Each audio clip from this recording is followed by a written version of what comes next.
Labas rytas, vėl iš Kijevo, darysiu apžvalgą šiandien iš Kijevo, 1488 karo diena,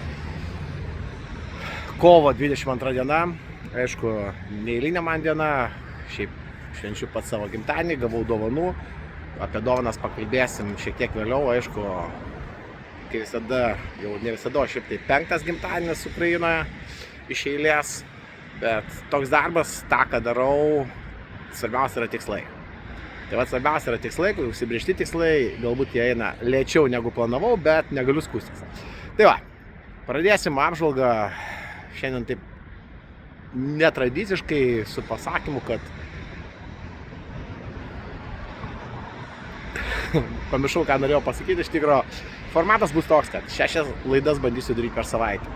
Tai yra kaip ir gimtadienio pažadas, kaip kiekvienas pradedam sportuoti turbūt po naujų metų, taip aš sakau, nuo šio gimtadienio darysiu apžvalgą, iš tikro neblefuoju, stengsiuosi kiek įmanoma daugiau, noriu padaryti 6 apžvalgas per savaitę, vien dėl to, kad informaciniam lauke mes prarandam eterį. Tai sakykime, Ukraina praranda eterį, prarandam informaciją, jos vis mažėja, tai aišku suprantam, kad tai susijęs su karu Irane, apie tai ir pasišnekėsime.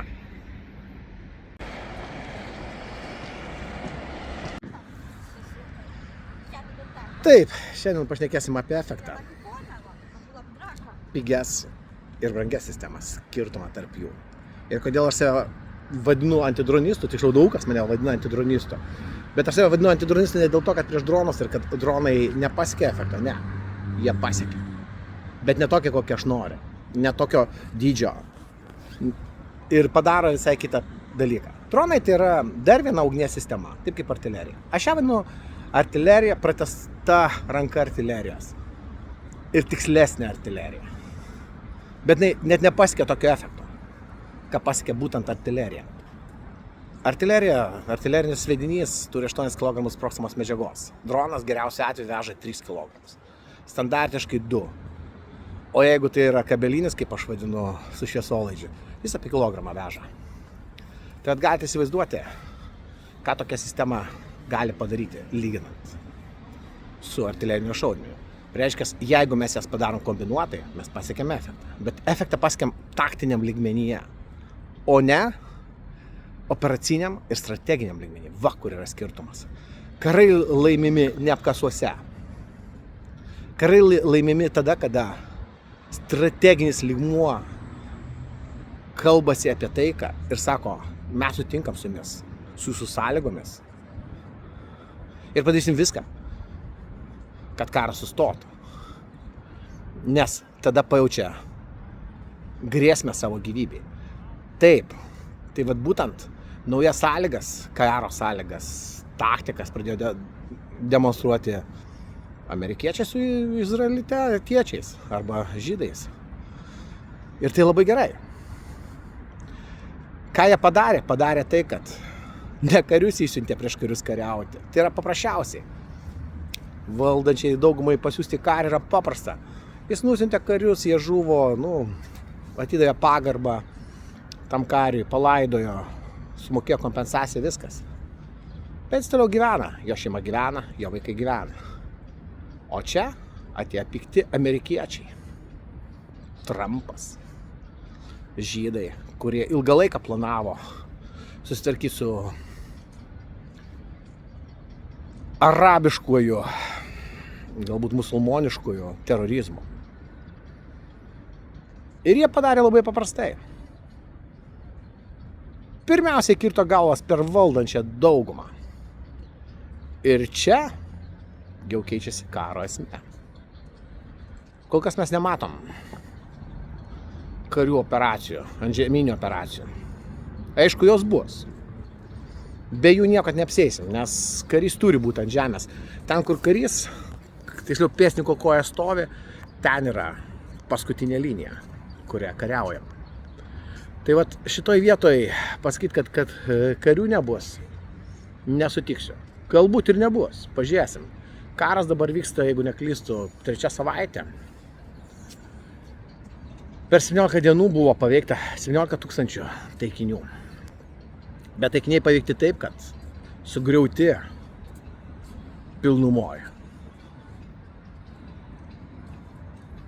Ir pasiektas efektas. Pažiūrėkit, kaip buvo Ajatolos rūmai naikinami. 36 bombos. Tiksliai. Ten nieko neliko. Tai vat, tokiu būdu buvo pasiektas rezultatas. Pataikė į elektrinę. Sunaikino. Pataikė į ginklų sandėlį. Sunaikino. Pataikė į naftos saugyklas. Sunaikino. Ir tai nėra greitai atstatoma. Va kur yra efektas. Galia. Tas sprogstamoji galia, ką jinai padaro, ardomoji galia. Dronai šito negali pasiekti. Dronas gali sustabdyti tanką. Dronas gali įskristi į pastatą. Va ten į langą, kaip pavyzdys, gali įskristi. Bet šitas namas nesugrius. Kodėl? Todėl, kad jis neturi tos sprogstamos galios ir to efekto. Bet jeigu čia pataikės raketa arba bomba, klausimų nekils. Jūs galite būti gynyboje šito pastato. Pastatas sugrius, reiškia, jūsų gynyba irgi griūna. Pataikius dronai, geriausiu atveju bus vienas butas sunaikintas, o visa kita gyvuos ir bus panaudota gynybai. Čia kaip pavyzdys šeimų, ta prasme, kad suprasime, apie ką kalbu, tai yra efektas. Efektas yra būtent per trumpą laiką greitai pasiekti rezultatą.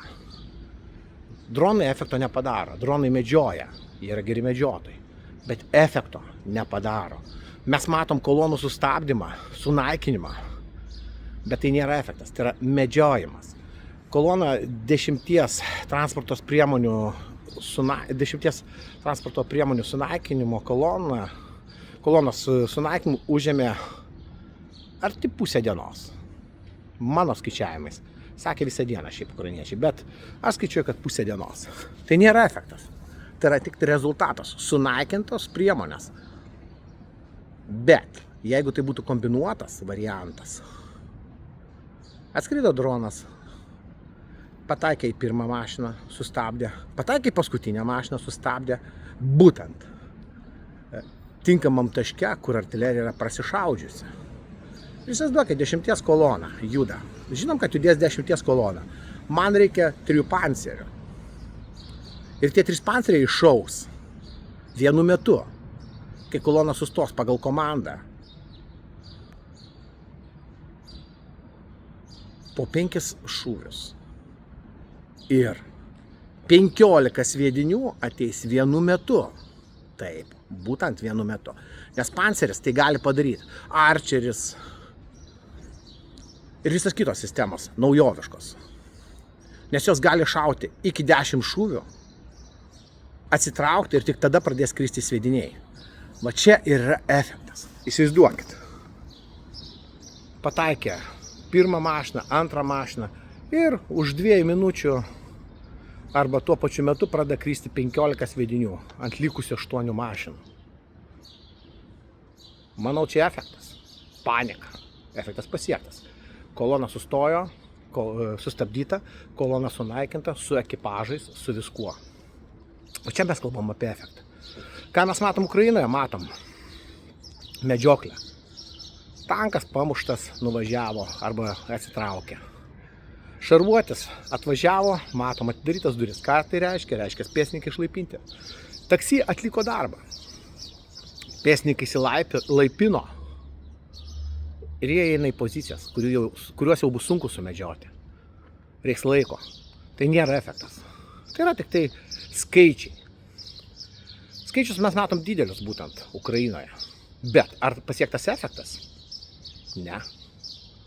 Efektas buvo būtent Kijevo operacija, Charkovo operacija, Chersono iš dalies operacija. Tai buvo efektas.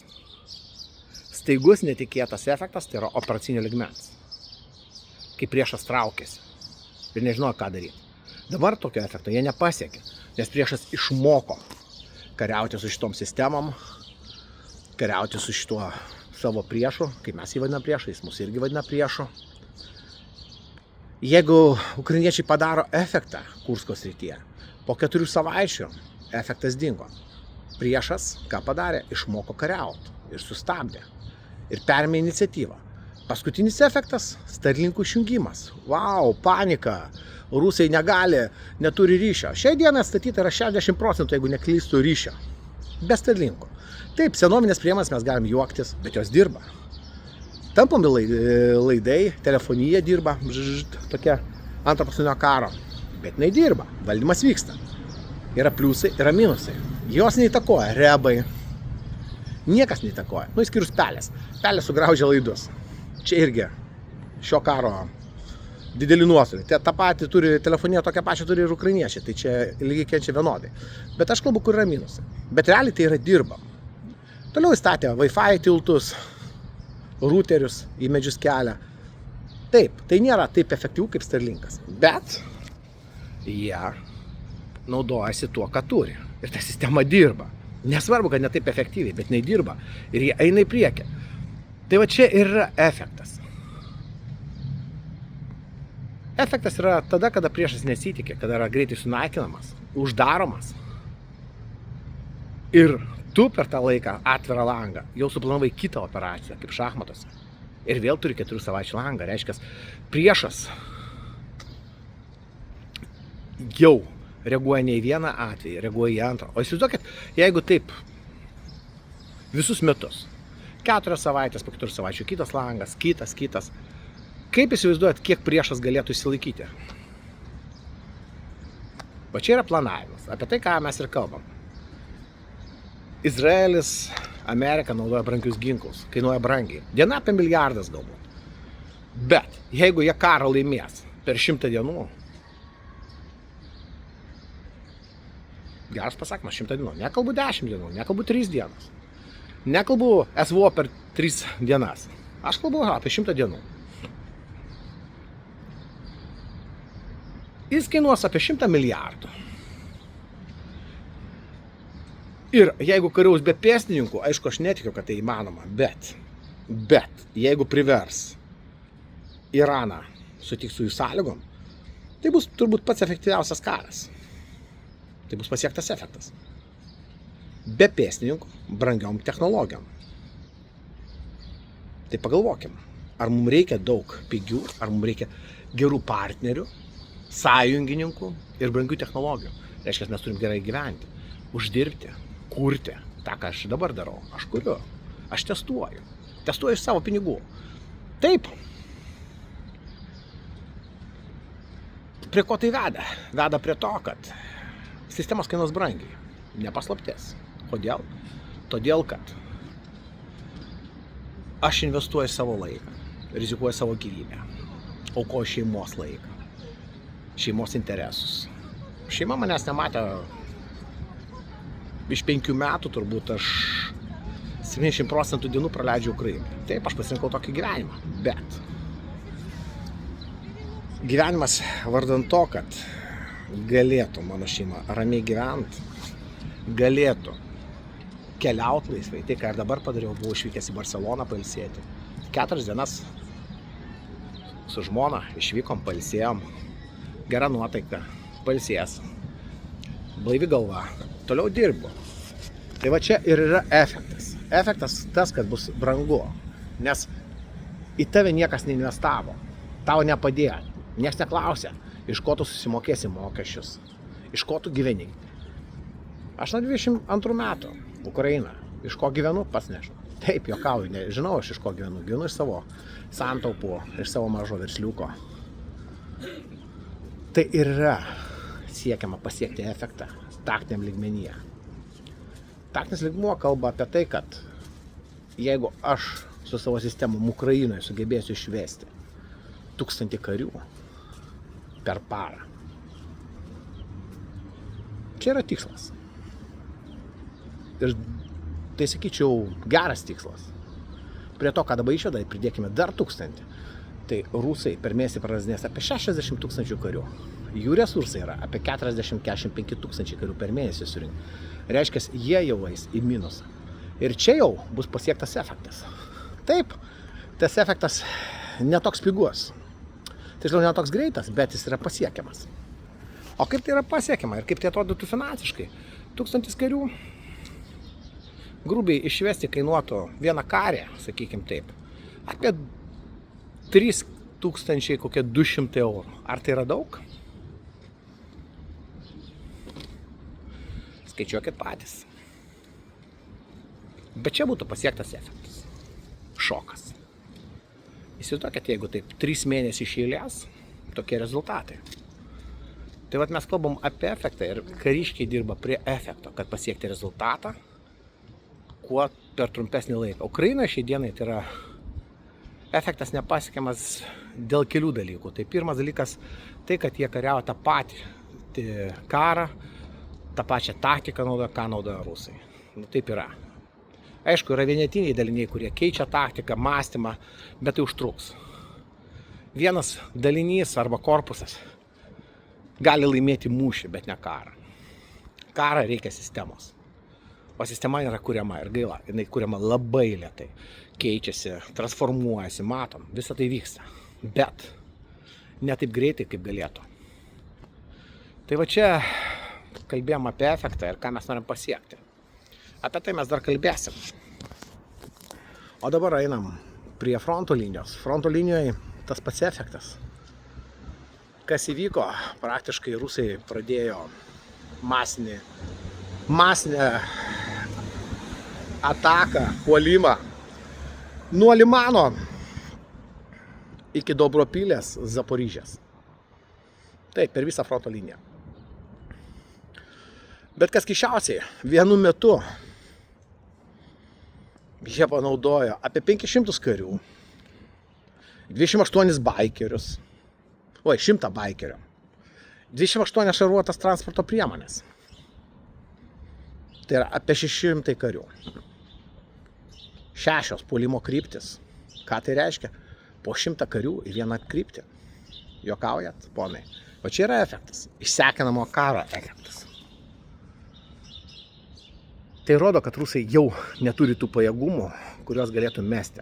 O įsivaizduokite, jeigu toks kiekis karių, technikos, baikerių būtų įmesta, sakyčiau, į Zaporižės kryptį. Būtų efektas. Galiu garantuoti, kad tai būtų prasilaužta. Nes ir pas ukrainiečius nėra didelių resursų. Kodėl būtų prasilaužta? Todėl, kad būtų mesta masė taikinių, o su tais taikiniais dronai vien nesusivaldytų. Tai jau ne kartą įrodyta. Bet šiam momentui, kas įvyko, mano manimu? Įvyko labai paprastas dalykas. Žvalgyba mūšių. Ką daro rusai? Rusai daro labai paprastai. Testuoja liniją, kur ras silpną tašką, ten mes pajėgumus ir ten darys pralaužimą. Tai vat, manau, kad tai mes ir pamatysim. Šiai dienai labai stipriai testuojamas Zaporižės kryptis ir Limano kryptis. Į Limano kryptį mesta buvo per 3 paras po 10 šarvuotos technikos vienetų mažiausiai. Tai yra daug. Daug, bet kol kas tenai laikosi. Ir šitoj vietoje galiu pasakyti, kad frontas stovi stabiliai gynybiniai pozicijai. Aišku, ukrainiečiai praranda taktinės pozicijas, nepaslaptis, po biškį slenka atgal, kai kur slenka į priekį, bet kardinaliai frontas nepasikeitęs. Ir jisai nesikeičia. Kol kas. Nes kadangi nei viena, nei kita pusė neturi tų resursų, kuriais galėtų pasiekti tą efektą, pasiekti rezultatą. Pagrindiniai resursai tai nėra įranga. Žmogiškas faktorius. Žmogiškas faktorius ne apkase, o valdymo grandyje. Tai yra planavimas. Planavimas susideda iš daugelio dalykų. Tai yra pirmas dalykas – duomenų surinkimas. Tai yra žvalgyba. Analizė, plano paruošimas, treniruotė ir operacijos atlikimai. Todėl, kaip ir sakau, kontrataka, kad čia sakoma, kad kontratakuoja, ukrainiečiai perėjo kontrataką, nepavadinčiau. Dėl ko? Dėl to, kad kontrataka vyktų, pirmiausia reikalingi resursai. Jų neturi. Nėra gyvosios jėgos resursų rezervo, nėra logistinių resursų, nėra planų. Tai tiesiog išsivalė pilkąją zoną tą, ką dabar ir padarė. Ir dabar rusai vėl bandė tą patį atkartot, išnaudoti rūką, padaryti puolimą ir tokiu būdu išeiti į pilkąją zoną, iškelti vėliavas ir parodyti, kad vau, mes esam čia. Bet tai yra tik psichologinė operacija. Daugiau nieko. Taktiškai jinai nieko nekeičia. Tik tai, kad tu žinai, kad sėdi durų selė kažkur už tavo nugaros. Tai vat, jeigu ukrainiečiai užsimtų teisingai valymo, turėtų komandos, kurios būtent užsiema tokių komandų naikinimu, tai iš vis jokio pavojaus nebūtų. Tai yra nauja taktika. Skrusdėlių taktika, galbūt aš taip pasakyčiau, arba pavienė taktika. Nežinau, bet rusai tai naudoja ir tai dirbo, kas keisčiausiai. Tai šitoj vietoj nemanau, kad greitai ir toli prasiverš. Toliau mes turime Slaviansko kryptį. Ten turbūt šiai dienai yra pagrindinė užduotis, tikslas iškeltas – užimti Slavianską. Užėmus Slavianską, praktiškai Donbasas jau yra Rusijos. Tai yra tikslai. Tikslai yra aiškus, nusakyti konstitucijai. Zaporižė, Chersonas, Donbasas, galbūt Charkovas, kuris dar nėra įtrauktas, yra. Šiai dienai jau yra tos rytis patvirtintas konstitucijai, kad yra rusų žemės. Ir va čia jų užduotis šiai dienai yra Konstantinovka, kur po biškį slenka į priekį rusai. Slenka. Jinai laikosi, slenka, bet laiko klausimas, kada bus prarasta. Praradus Konstantinovką, sekantis žingsnis bus Družkivka. Po Družkivkos atsidaro kelias į Slavianską. Šiandien Slavianske jau pagal įsakymą vaikai evakuojami iš Slaviansko. Reiškia, neužilgo pradės skristi kabai, apšaudyti artileriją, Slavianskas tampa jau fronto miesto. Aišku, jis yra dabar pafrontės miestas, aš pats ten nekartą nakvojau, pietavau, pusryčiavau. Ten gyvenimas verda, nesakysiu kaip Kijeve, o šiandien kaip aš vaikštau, bet jisai verda. Ir gyvenimas vyksta, nesustoja. Tai tikslas jų yra būtent uždaryti Slavianską. Tai yra 3 replių principais, tai yra artimesnis, einant per Konstantinovką, iš šonų flango apsupinėjant ir einant iš priekio stumiant. Toliau didysis variantas, pats sudėtingiausias, tai užeiti per Dobropilę ir Kupianską, išeitant Iziumas Slavianskas kelio. Vidutinis Limanas ir, sakyčiau, šiek tiek arčiau tarp Dobropilės ir Slaviansko. Kažkurioje vietoje tai daryti replių užėjimą iš kairio flango, galima sakyti, jeigu žiūrint iš priešo pusės, kitas iš Limano, kas vyksta, ir uždaryti. Pažiūrėsim, į ką tai įsivystys, kiek reiks resursų, kiek tai užtruks, bet tai yra jų tikslas. Toliau antras turbūt pagrindinis tikslas šios kompanijos, pavasarinės, vasarinės, rudeninės, tai artimiausių 26 metų tikslas – Zaporižė. Zaporižė jiems yra reikalinga. Ir va čia šita kryptis bus labai aktyvi. Jai buvo ruoštasi ilgą laiką, apie ją mažai daug kas kalbėjo, bet jai buvo ruoštasi. Net ir dabar įmestos pačios geriausios, stipriausios pajėgos desanto būtent į tą kryptį. Pažiūrėsim, kaip visą tai vystysis. Kol kas ta kryptis turi iniciatyvą, tiksliau rankose turi iniciatyvą ukrainiečiai, bet tai yra laiko klausimas. Į vieną pusę arba į kitą. Kol kas negaliu pasakyti, kad viena pusė laimės ar kita pusė šitą mūšį.